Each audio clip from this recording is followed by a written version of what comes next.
There is nothing to do in here.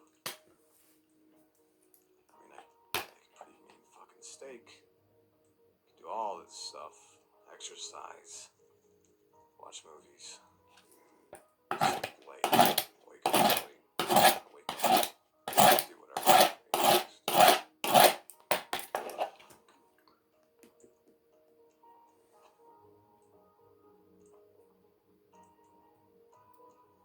Yes. Not the picture they were looking for. Well, listen. Yeah. All right.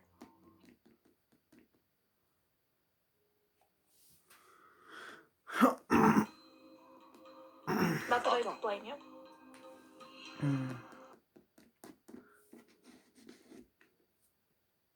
But other than fuck 'em, then you wanting to do this. You must clearly want something. And I did tell you I'd work with you on getting anything. You know what the funny thing is? I just got a new house. Hard to make it better for you.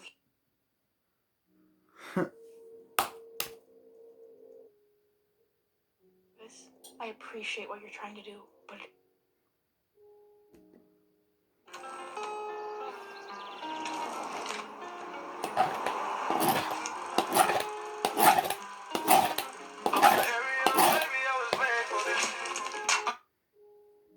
For it.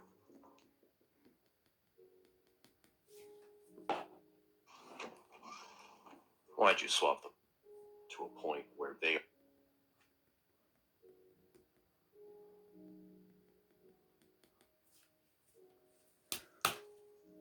Well, guess what?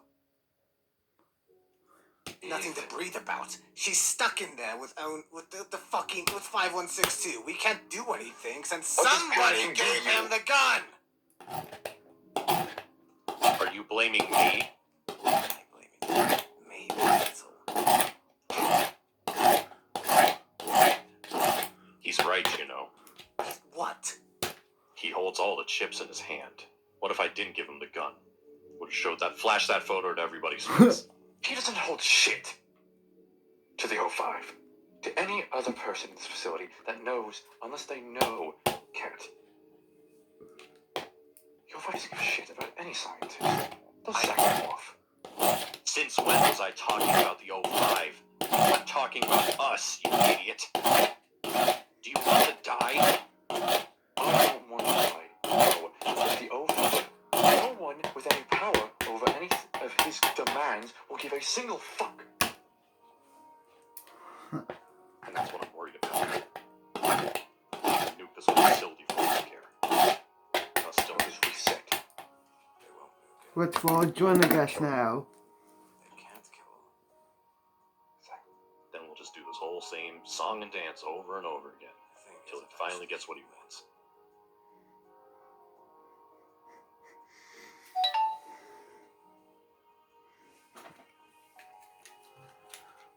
He didn't plan this out entirely, but he did a good job at it.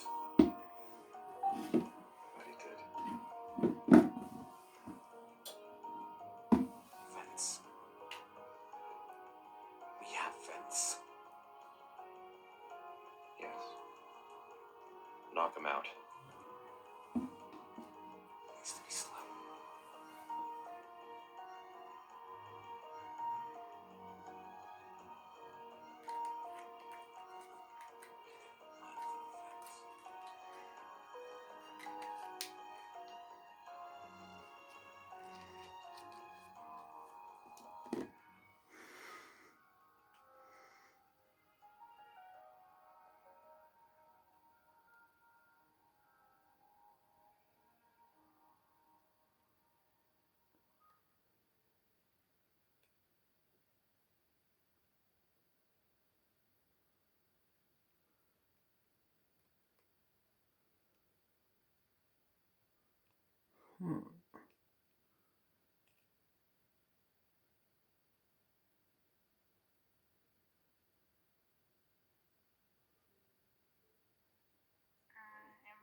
Going out. started. What are you doing? I understand completely. Okay? Your mission is to destroy. Okay. Just do it again. Cannonball. And the dishes are all done from this morning's breakfast. I should still probably set up the living room, but I haven't used that yet. But I'm loving my new dining room. It's kind of cramped in here, but I think down the line.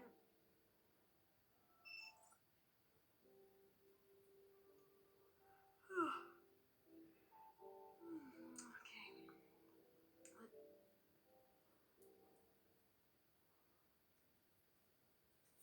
What else should I watch then?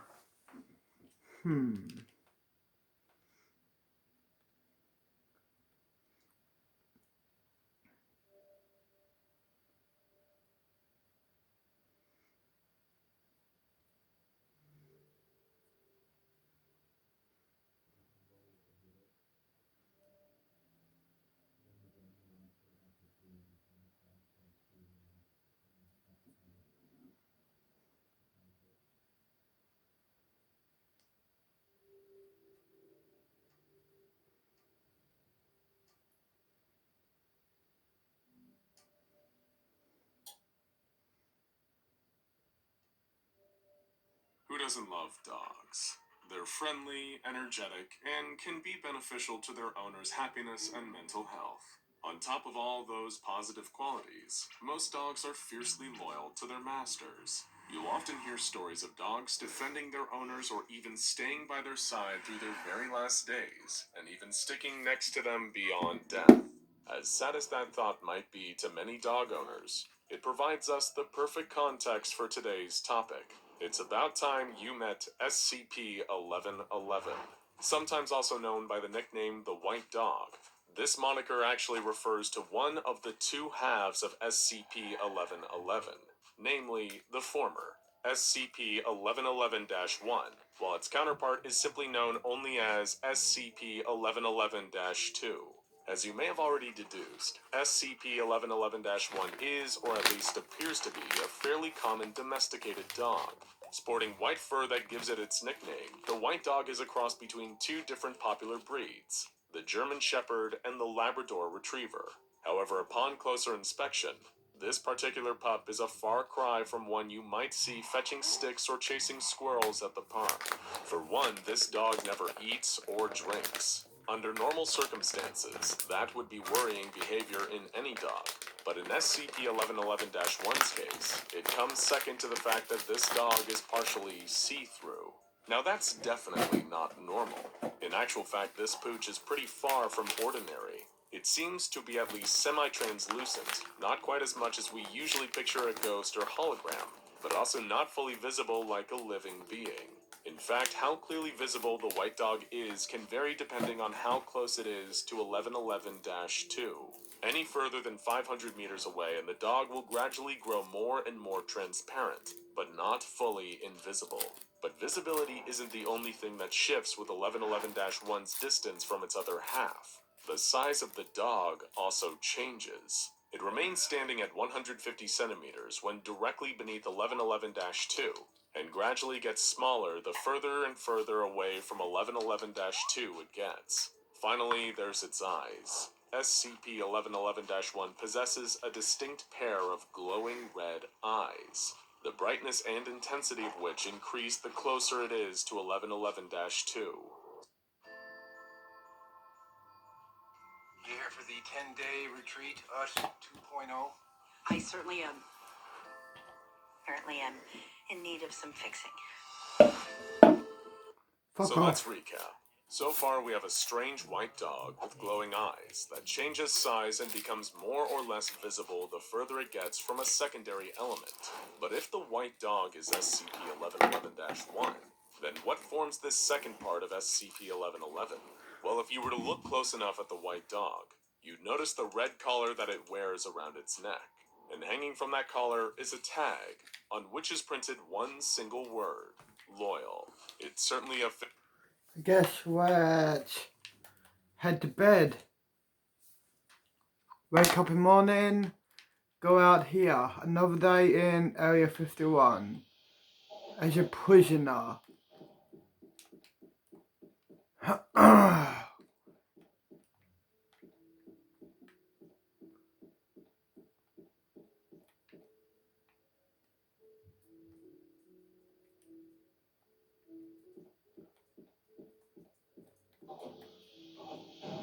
Good night. Good night.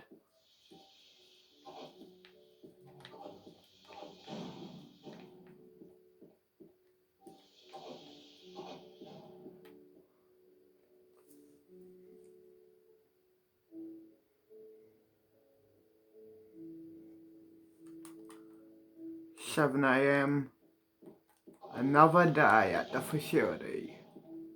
At the SCP facility at Area 51.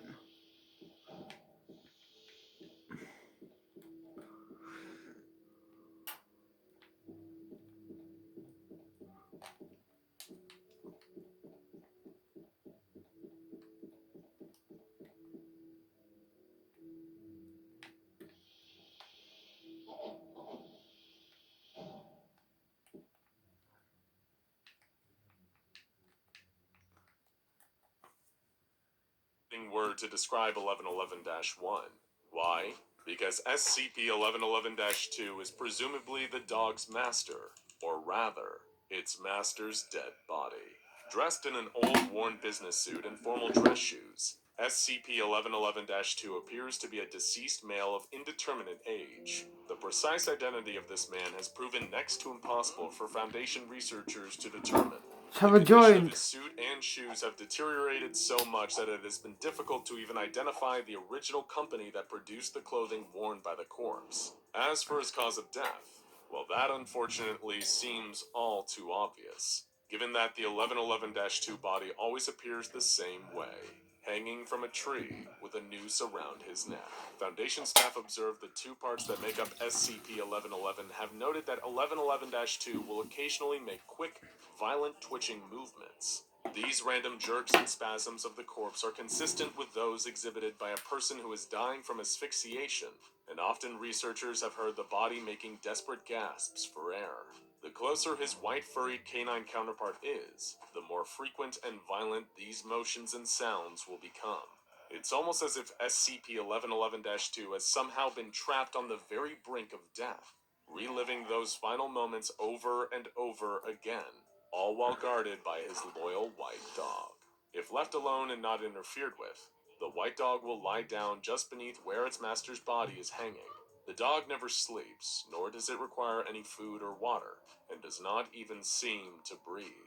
And as long as Foundation research staff keep their distance, both parts of SCP-1111 seem content to remain in a docile state. To keep them contained, the SCP Foundation has established a 2-kilometer safe zone around SCP-1111, keeping them monitored through cameras attached to weather balloons. The restricted enclosure is, according to a public cover story, a weather monitoring station, hence the balloons. No member of Foundation staff is permitted anywhere within a kilometer of SCP-1111, unless they are given express permission from a superior member of the Foundation.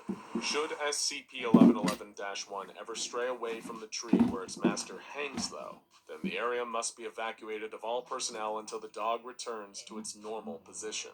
However, Foundation staff are urged to be wary when approaching SCP-1111, because the white dog may well be more ferociously loyal than any pet. Emphasis on ferocious. The moment that 1111-1 becomes aware of anything coming towards itself and its owner's body, the dog will become viciously hostile.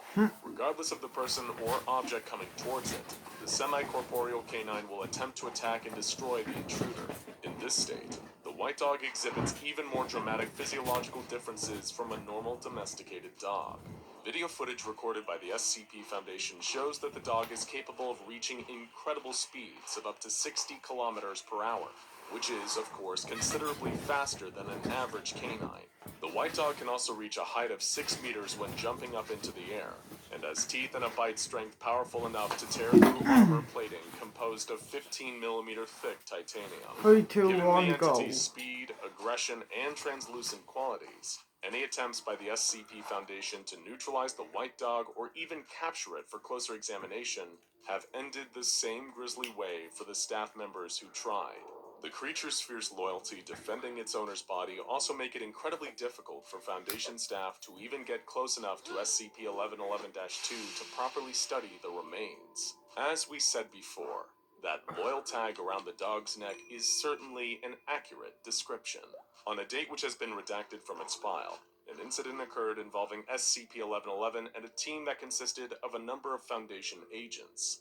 This team had been ordered to neutralize the White Dog and transport the anomalous animal to a containment facility. Attempting to evade the creature's direct line of sight, the agents approached the hanging body of SCP-1111-2 from the north, the opposite direction to the way the dog was facing. Possessing a sense of hearing and smell far beyond that of a human being, the White Dog was able to quickly detect the agents approaching its master. When the team got within 300 meters of the tree where the body was hanging, the canine set upon them, tearing at clothing and shredding protective armor with its teeth in order to get to the agent's soft flesh underneath. One of these agents fled, running as fast as they could from the area. But of course, this was a futile move, as the White Dog quickly noticed and began to pursue the Foundation agent with its superpowered speed. As it chased them, the surveillance cameras recorded SCP-1111-1 decreasing in size, becoming harder to see with the naked eye the further it ran from the tree. Hungry Jack's new Outlaw Big Jack. Crispy bacon, barbecue and creamy peppercorn sauce with 2 flame grilled patties. Pick up or get delivery at Hungry Jack's. The burgers are better. The dog's speed began to decline too. The further the dog got from the tree with the noose, the less the body hanging from it seemed to be spasming too. When the White Dog had reached 900 meters from SCP-1111-2, the corpse was seen to stop moving entirely, frozen and stiff as one would normally expect a deceased body to be. Realizing how far away it was from its master, SCP-1111-1 froze. Appearing unsure for a moment, it turned to look towards the body of its master, perhaps sensing that the random jerks and post-mortem movements had stopped. At this point, the dog howled and sprinted back towards the tree, causing the corpse of its owner to begin twitching yet again. Footage of this incident showed that the White Dog was impervious to conventional weapons, and any rounds fired at the canine by Foundation agents merely passed through its ghostly body. However, its claws and teeth were very much solid, and it was able to slaughter almost all the agents, save for the one who fled, who ended up being the sole survivor of the encounter. Following this disastrous mission, the O5 Council issued an order that, in order to protect the lives of Foundation personnel, only remote-controlled drones and expendable D-Class personnel would be permitted anywhere near SCP-1111. Shortly after the previous incident, a group of D-Class were sent into the area around the tree where SCP-1111-2 was hanging, this time approaching from multiple directions at once. But this only led to the same results, as the White Dog began to quickly move between each of the D-Classes, killing them one after another. Only one, D-83011, was able to make it close enough to the corpse to make any noteworthy observations. As they approached, the hanging corpse of SCP-1111-2 seemed to slow its jerks and twitches, and the body did something that had never been seen before. It opened its eyes. It raised its arms towards the approaching D-Class in what looked like a welcoming hug, only for D-83011 to be torn to shreds by the White Dog moments after. Cameras nearby picked up more previously unseen movement, namely the owner's mouth moving almost as if he was saying the words, "No, down boy." But soon after, the corpse fell limp again and resumed its normal twitches. Following this, the Foundation have theorized that the White Dog could possibly be contained by somehow removing its master's body from the area. Some staff have also noted that SCP-1111 shares certain traits with SCP-023, a similar anomalous creature also referred to as the Black Shuck.